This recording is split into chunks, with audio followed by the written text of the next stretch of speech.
నమస్తే అండి. అందరూ బాగున్నారా? నేనైతే చాలా బాగున్నాను. మీరు కూడా బాగుండాలని అయితే మనస్ఫూర్తిగా కోరుకుంటున్నాను.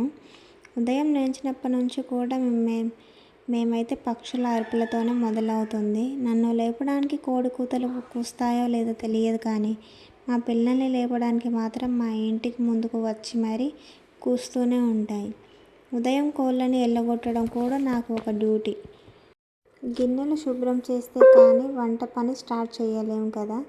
కనుక పొద్దున్న లేచి ఇండ్లు ఊడ్చి కల్లాపి చల్లేసి ఇక నేను మొదలు పెట్టేసుకునే పని గిన్నెలు తోమడమే. నాతో అయితే ప్రతి ఒక్కరు ఒక మాట అంటారు, పిల్లలు లేవక ముందుకే పని చేసుకోవాలి, పిల్లలు పడుకున్నప్పుడు పని చేసుకోవాలి అని. కానీ ఒకటి చెప్పండి, పిల్లలు పడుకున్నప్పుడు ఎన్ని పనులను చేసుకుంటాము? ఉదయం వాళ్ళు లేవకముందే పనులన్నీ చేసుకుంటారు. ఉదయం వాళ్ళు లేవకముందే పని మొత్తం అయిపోవాలంటే కుదురుతుందా? కొందరు పిల్లలు ఎంత సౌండ్ చేసినా అస్సలు ఉలుకు పలుకు లేకుండా బాగానే పడుకుంటారండి. మా పిల్లలు అంత కాదు, పక్కల్లో నడిచినా సరే లేచి కూర్చుంటారు. చెప్తే నవ్వుతారు, కానీ మా వాడు లేస్తున్నాడు అన్న భయానికి నేను పట్టీలు కూడా తీసి బీరువాలో పెట్టేశానండి. ఇల్లు అయితే పొద్దున్నుంచి వంట పూర్తి అయ్యే వరకు ఎన్నిసార్లు ఊడుస్తానో నాకే తెలియదండి.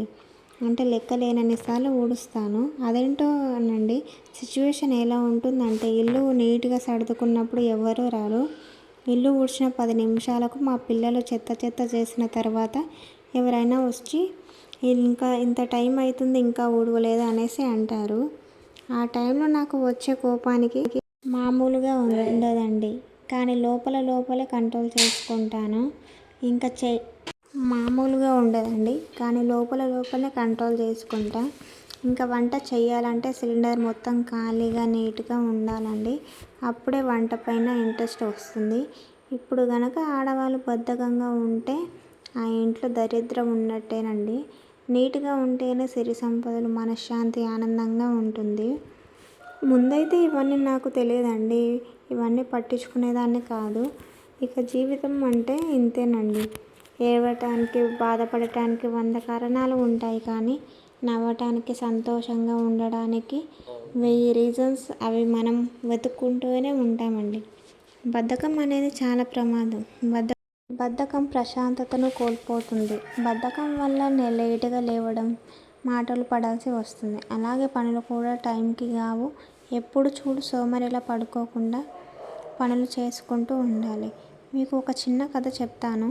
చీమలు చూడడానికి చిన్నగా ఉంటాయి, కానీ వాటి ఆలోచనలు, తెలివి మాత్రం చాలా పెద్దవి. అవి ఎండాకాలంలో ఆహారాన్ని పొదుపు చేయడం, మొత్తం తెచ్చుకొని పుట్టలో పెట్టుకోవడం చేస్తాయి. వర్షాకాలం రాగానే బయటికి వెళ్ళకుండా, వర్షంలో బయటికి రాకుండా ఇంకా లోపల పుట్టలోనే ఉండి సేకరించిన ఆహారాన్ని తినుకుంటూ పుట్టలోనే ఉంటాయి. చూడడానికి పరిమాణంలో చిన్నవే, కానీ వాటి ఆలోచనలు చూడండి ఎంత పెద్దగా ఉన్నాయి. మనిషి చూడడానికి చదువుకున్నాడు, తెలివి ఉంది, ఆలోచనలు అన్నీ ఉన్న సమయాన్ని వృధా చేసుకుంటే జీవితకాలం అంతా ఇలా పాడు చేసుకుంటూ ఉంటారు. వాటికి ఉన్న తెలివి కూడా మనకు లేదు. ఇంకా ఎగ్ చపాతీలు అయితే వేసేస్తాను. చూడడానికి ఎంత ఫ్లఫీగా ఉన్నాయి చూడండి. మంచి చూడడానికి అయితే సూపర్గా అనిపిస్తున్నాయి. నాకు తినడానికి ఏం నచ్చినప్పుడు, నోటికి మంచిగా అనిపోయినప్పుడు ఆమ్లెట్ వేసుకోవాలనిపిస్తుంది. ఆమ్లెట్ అయితే 2-3 వేసుకున్నా చిన్నగా కొద్దిగానే ఉంటాయి. అందుకని ఇలా వేసుకుంటాను. మా దేవంశ్ గారు చూడండి, మనకి నచ్చినట్టున్నాయి, ఆడుకుంటూ ఎంజాయ్ చేసుకుంటూ అయితే తింటున్నాడు. నిజంగా పిల్లలకైనా పెద్దవాళ్ళకైనా చాలా టేస్టీగా ఉంటుంది. ఒకసారి తింటే మళ్ళీ తినాలనిపిస్తుంది. వాడిని బాగుందంటే బాగాలేదని అంటున్నాడు, ఎందుకంటే వానికి ఇంతలుగా అట్లా అడ్డం ఊపడం ఒక్కటే వచ్చు. అని మళ్ళీ తింటున్నాడు. మా చిన్నోడు ఎవరైనా నచ్చితే మంచిగా ఇష్టంగా తింటాడు. పెద్దోడైతే అలా కాదు, ఎంత కారం పెట్టినా, చప్పగా పెట్టినా చెంపలకైతే అట్లనే పెట్టుకొని ఉంటాడు. ఇంకా అన్నం పప్పు అయితే వండేసాను. మా సీతాఫలం చెట్టుకు అయితే సీతాఫలం అయ్యింది. మా ఆయన తెంపమంటే తెంపనే లేదు. ఇంకా మళ్ళీ నెక్స్ట్ డే చూస్తే మొత్తం ఇట్లా విచ్చుకుంది పండు అయ్యి. సగం అయింది పండు, ఇంకా రేపైతే మొత్తానికి అవుతుంది. తెంపమంటే తెంపడు, నేను తెంపి పెడితే మాత్రం తింటాడు. ఇంకా అందుకనేసి తెంపుతామని ఇంక నేనైతే కట్టే ఉంటుందిగా, కట్టే తీసుకొచ్చి తెంపుతుంటే ఇంకా ఆయననే పండు కదా కింద పడుతుంది అనేసి ఆయననే తెంపించిండు. దీంతోనైతే 4 అయినాయి. చూడడానికి 2 మంచిగా అయినాయి. రేపైతే ఇంకా 2 పండ్లు అయితే ఉండొచ్చు నాకు తెలిసి. మస్తు టేస్టీగా ఉంటాయి తింటే. మా చిన్నోడు పండ్లు తీసుకొచ్చి మంచిగా బెడ్ పైన పెట్టిన, వానికేమో ఎక్కడానికి రాదు. ఇంకా ఎక్కమంటే ఎక్కట్లేదు. వానికేమో పనులు కావాలి. వానికి పనులు ఇవ్వడం లేదనేసి అయితే వాడైతే ఏడుస్తున్నాడు. పైనకేమో రావడానికి వస్తలేదు. లాస్ట్కి అయితే ఇచ్చేసాను. అంటే కచ్చిగా ఉన్నాయి, ఇంకా పండు కాలేవు. అవి ఇచ్చినాక హ్యాపీగా మంచిగా కిందనే ఉండి చూస్తున్నాడు. ఇంకా మా మమ్మీ అయితే దగ్గరికి వెళ్తే ఇవి కూడా తీసుకుంటుంది అనుకుంటున్నా, మళ్ళీ ప్రయత్నిస్తుండు పైకి రావడానికి. మా చిన్నోడు అలా మంచం పైనకి బాగానే ఎక్కుతున్నాను. నేనైతే ఫస్ట్ రాదేమో అని అనుకున్నాను. ఒకరోజు అయితే ఒక్కడే పైనకి ఎక్కాడు, కిందకి దిగుతున్నాడు కింద మెత్తలు వేసుకొని. వాడు తెలివి చూడండి అసలు. పెద్దోనికి చిన్నోని కంటే ఈ పండ్లు అంటే చాలా ఇష్టము, అందుకని ఇంకా హ్యాపీగా తింటారు. మా ఆయన కూడా, మా ఆయన పిల్లలు ముగ్గురు, నాకైతే సగం కూడా ఇవ్వకుండా వాళ్ళే తినుకుంటూనే ఉంటారు. మా చెట్టుకు అయితే ఇంకా పండ్లు అయితే తెంపినప్పుడల్లా 4-5 అయితే వస్తాయి, బాగానే ఉంటాయి. ఇంట్లో అయితే కారం పొడి అయిపోయింది, అందుకనేసి ఇంకా మా అత్త మిరపకాయలు తెచ్చింది.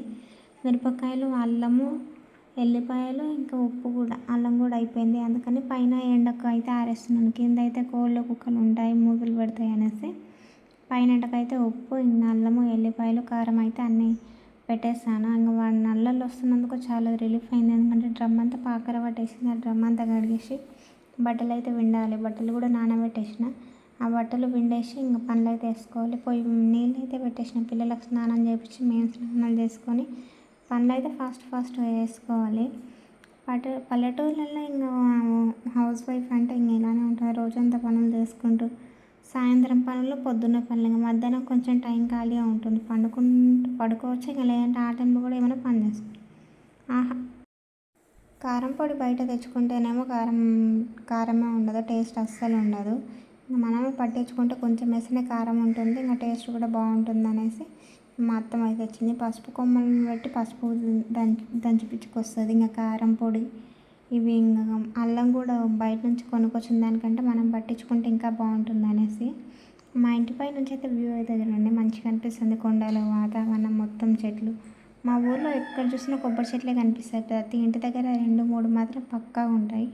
ఇంకా మా ఆకులు అయితే మామిడి చెట్టు, కనకాంబరం చెట్లు, వంకాయ చెట్లు మొత్తం ఇంకా అయితే ఉన్నాయి. నల్లలు వస్తున్నాయి కదా, ఇంకా పని చేసుకున్నాం ఫాస్ట్గా. పిల్లలు అయితే వండుకున్నారు అనేసి బట్టలు అయితే విండేసుకుంటున్నాను. టవల్స్ అయితే చాలా రోజులు అయింది, ఇంకా బెడ్షీట్లు కూడా విండాలి.